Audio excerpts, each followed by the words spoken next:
है गाइज, स्वागत है आप सभी का हमारे YouTube channel PCM study icon में। आज हम सब क्लास 11th के केमिस्ट्री पढ़ेंगे। केमिस्ट्री का सेकंड चैप्टर जिसका नाम है परमाणु संरचना। आइए स्टार्ट करते हैं। सबसे पहले पढ़ते हैं पदार्थ। पदार्थ क्या है? वो ऐसा वस्तु जो स्थान है, जिसमें कुछ द्रव्यमान हो, ओजन हो, जिसका कुछ आयतन हो, उसे हम पदार्थ कहते हैं। जैसे मानिए ये पेन, ये क्या है? एक पदार्थ है। इससे कुछ द्रव्यमान है, इसमें ओजन है, ये जहां पर देखेंगे कुछ आयतन घेरेगा, तो ये क्या हुआ? पदार्थ हुआ। जैसे खुद मैं भी एक पदार्थ हूँ। हवा, हवा भी क्या है? हवा भी पदार्थ है। हवा जहां जाती है वहां पे अपना स्थान घेरती है, उसमें भी कुछ द्रव्यमान है। ठीक, तो हमने देखा पदार्थ क्या है। पदार्थ को हम क्या कहते हैं? द्रव्य कहते हैं। ये द्रव्य पदार्थ दोनों एक ही है। आइए देखते हैं डाल्टन का परमाणु सिद्धांत।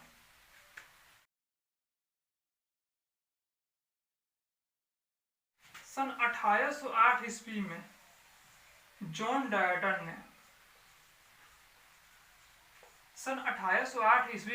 डाल्टन ने पदार्थ को ही कहा द्रव्य।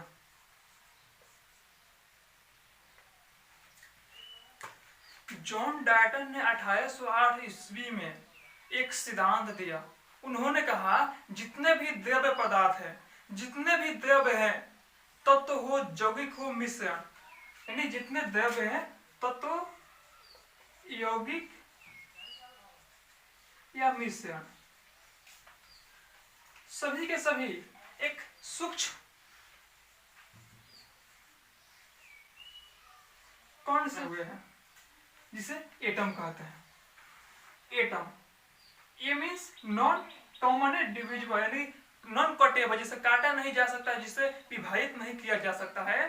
परमाणु अविभाज्य है, न तो इसे बनाया जा सकता है, न ही इसे नष्ट किया जा सकता है।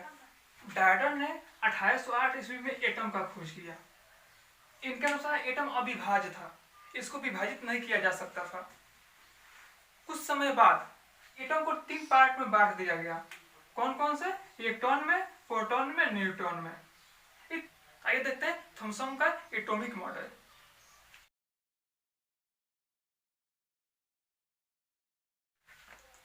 इसके बाद सन 1897 ईस्वी में थॉमसन ने इलेक्ट्रॉन की खोज की।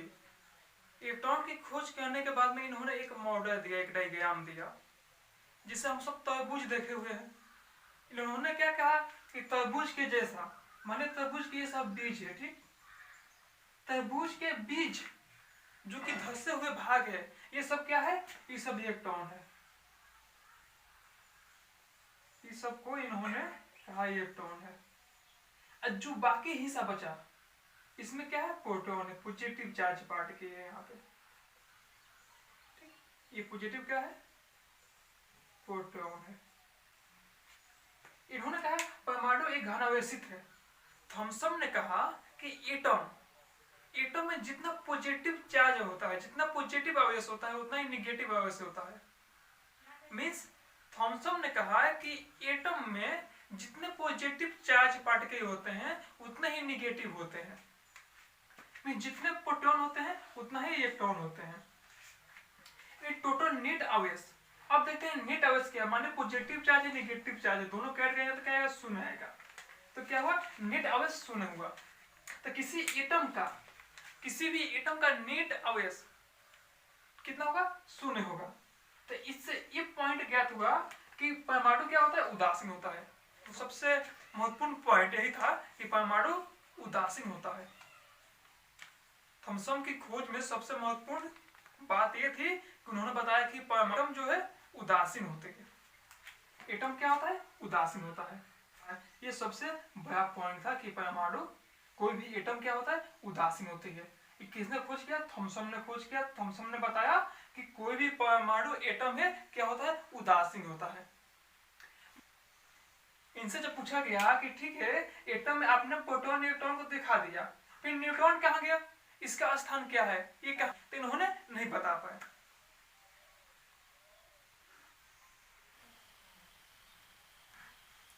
सन 1911 ईस्वी में एक बंदे ने बताया कि परमाणु के भीतर उसमें कुछ भाग घनावेशित होता है।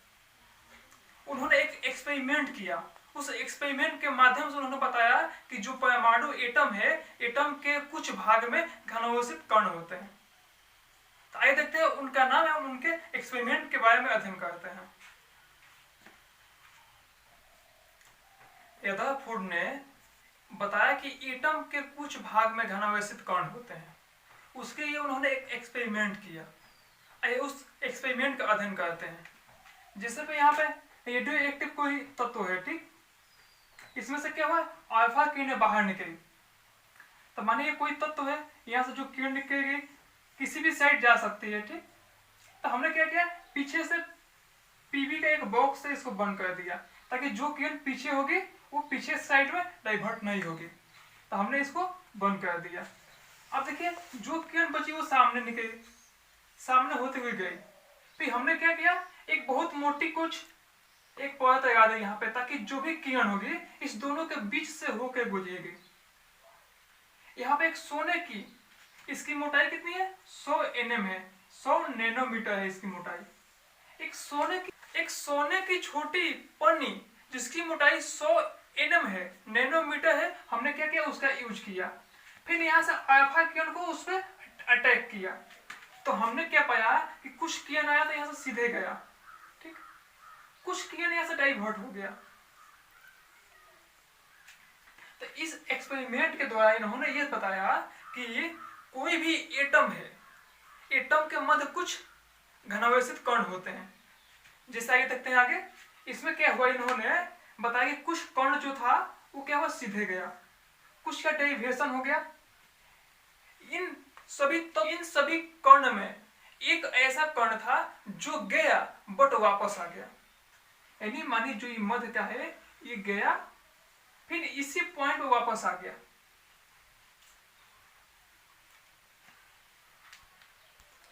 इन्होंने ये जितना एक्सपेरिमेंट किया सभी नेवात चैम्बर में किया, यानी इसको वैक्यूम अवस्था में किया। इसको ऐसा जगह पर किया जहां पे इसमें थोड़ा भी वायु की मात्रा ना हो।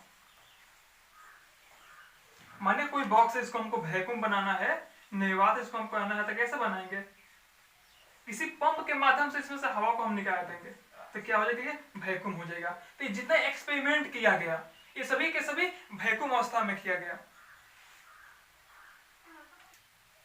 आइए देखते हैं इस एक्सपेरिमेंट से क्या निष्कर्ष निकला। एक्सपेरिमेंट के माध्यम से इन्होंने क्या क्या बताया। तो सबसे पहले इन्होंने बताया कि कोई परमाणु है, कोई एटम है, एटम का अधिकांश भाग वैकेंट होता है एवं इसके जो मध्य है, मध्य भाग को इन्होंने नाभिक कहा। मध्य भाग का नाम इन्होंने नाभिक दिया। ये मानिए कोई एटम है, एटम का अधिकांश भाग वैकेंट है, इसका जो मध्य भाग है इसको नाभिक कहा। इन्होंने कहा कि इस जो नाभिक है इसी में पॉजिटिव चार्ज होता है, जितना भी घनावेशित कण है सभी के सभी इस नाभिक में ही होता है, यानी इसमें पॉजिटिव चार्ज है। इन्होंने अपने एक्सपेरिमेंट के माध्यम से ये बताया कि जितने भी परमाणु है उसकी त्रिज्या क्या होती है, 10⁻⁻15 मीटर होती है। एवं जितने भी परमाणु है, परमाणु के बीच जो नाभिक है, यानी ये नाभिक है, ठीक, इस नाभिक की त्रिज्या कितनी होती है, 10⁻10 मीटर होती है। एवं इन्होंने कहा कि इसी नाभिक में जितना भी घनावेशित कण है, जितना पॉजिटिव चार्ज है सभी के सभी इस नाभिक में ही होती है। इन्होंने बताया कि जो इसमें एटम में एक कक्ष होती है, इस टाइप से एक कक्ष बना हुआ है। ये जो कक्ष है इस कक्ष पर क्या है, इलेक्ट्रॉन घूमते रहता है। जब इनसे पूछा गया कि ठीक है आप ये बताइए कि ठीक है इस कक्ष में इलेक्ट्रॉन जब घूमता है तो इस कक्ष में इलेक्ट्रॉन की संख्या कितनी हो सकती है, कितना नंबर ऑफ इलेक्ट्रॉन कितना होगा इस कक्ष में, तो इन्होंने नहीं बता पाया। तो इनकी कमी क्या थी, इनमें कमी यही थी कि इन्होंने नंबर ऑफ इलेक्ट्रॉन यानी किसी कक्ष में इलेक्ट्रॉन की संख्या को नहीं बता पाए। आइए देखते हैं एटॉमिक नंबर। एटॉमिक नंबर क्या है, किसी एटम में जितना प्रोटॉन की संख्या होती है, मानिए कोई एटम है, ठीक, ये बीच का क्या है, इसका नाभिक है। इस नाभिक में क्या है, प्रोटॉन है। इस नाभिक में क्या होता है, प्रोटॉन होता है, पॉजिटिव चार्ज होता है। ठीक, इस नाभिक के बाहर बहुत सारे कक्ष हैं। इस कक्ष पर क्या होता है, इलेक्ट्रॉन घूमते रहते हैं। तो हमने कहा एटॉमिक नंबर, परमाणु संख्या, परमाणु किसी भी तत्व का परमाणु संख्या कितनी होगी, एटॉमिक नंबर कितना होगा। तो इस तत्व में जितना, इस एटम में जितना प्रोटॉन की संख्या होगी, यानी एटॉमिक नंबर कितना, प्रोटॉन की संख्या के बराबर होता है। किसी एटम में प्रोटॉन की जितनी संख्या होगी, उस एटम का एटॉमिक नंबर उतना ही होगा। सेकेंड पॉइंट, जितना प्रोटॉन की संख्या होती है उतना ही इलेक्ट्रॉन की संख्या होती है। ये नंबर ऑफ प्रोटॉन और नंबर ऑफ इलेक्ट्रॉन दोनों सेम होते हैं। तो क्या हो गया, जेड क्या है, एटॉमिक नंबर है। एटॉमिक नंबर क्या होगा, प्रोटॉन के बराबर हुआ। प्रोटॉन क्या हुआ, इलेक्ट्रॉन के। ये तीनों की संख्या सेम होती है। तो किसी एटम में जितना प्रोटॉन होगा उतना ही इलेक्ट्रॉन होगा, उसकी एटॉमिक नंबर उतनी होगी। आइए देखते हैं एटॉमिक मास। एटॉमिक मास क्या है।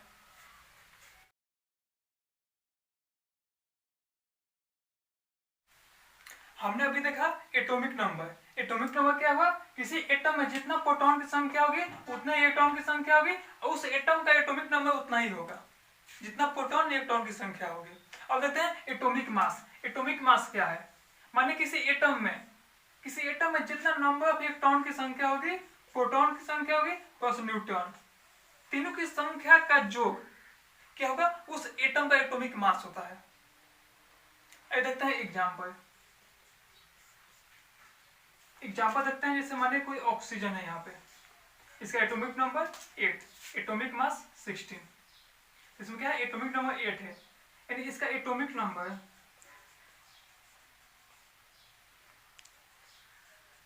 8। किसी एटम में जितना प्रोटॉन की संख्या होती है उतना ही इलेक्ट्रॉन की संख्या होती है, एवं उसका एटॉमिक नंबर उतना ही होता है। यानी एटॉमिक नंबर 8 है, तो इलेक्ट्रॉन की संख्या भी कितनी होगी, इसमें 8 होगी, प्रोटॉन की संख्या भी 8 होगी। इसका एटॉमिक मास दिया गया है 16। तो हमको बताना है कि इसमें न्यूट्रॉन की संख्या कितनी होगी। इस एटम, ऑक्सीजन एटम में न्यूट्रॉन की संख्या कितनी होगी। तो न्यूट्रॉन की संख्या निकालते हैं यहां से हम। न्यूट्रॉन की संख्या, तो टोटल मास कितना है, 16 है, माइनस एटॉमिक नंबर कितना है, 8 है। न्यूट्रॉन की संख्या भी 8 हुई। ठीक, सेकेंड एग्जांपल देखते हैं। इसका एटॉमिक नंबर कितना है, 35, एटॉमिक मास कितना है, 80। तो इसमें नंबर ऑफ इलेक्ट्रॉन की संख्या कितनी है, number of electron 35, number of proton की संख्या कितनी है, 35। ठीक, इसका एटॉमिक नंबर भी कितना है, 35। अब हमको पूछा गया है कि बताइए इसमें न्यूट्रॉन की संख्या कितनी होगी। इस एटम में न्यूट्रॉन की संख्या कितनी होगी, तो हम क्या करेंगे, न्यूट्रॉन की संख्या निकालेंगे। यहाँ पे न्यूट्रॉन की संख्या यानी एटॉमिक नंबर 35, एटॉमिक मास कितना है, 80 है। तो एटॉमिक मास में से उसका एटॉमिक नंबर घटा देंगे हम, तो कितना है यहाँ पे 45। तो इस एटम में न्यूट्रॉन की संख्या कितनी होगी, 45, एवं इलेक्ट्रॉन प्रोटॉन एटॉमिक नंबर तीनों सेम होगी। हमने यहाँ पे 2 एग्जाम्पल आपको बताया। क्वांटम नंबर पढ़ेंगे, हम अबाउ प्रिंसिपल पढ़ेंगे। ठीक, आपका भी ये चैप्टर खत्म नहीं हुआ है। इस चैप्टर का भी जो शेष बच गया है, हम नेक्स्ट वीडियो में उसको पढ़ेंगे, क्वांटम नंबर एवं अबाउ प्रिंसिपल। हमारा वीडियो सबसे पहले आप तक पहुंचे। अगर अभी तक आपने हमारे चैनल को सब्सक्राइब नहीं किया तो कृपया सब्सक्राइब करें। जय हिंद।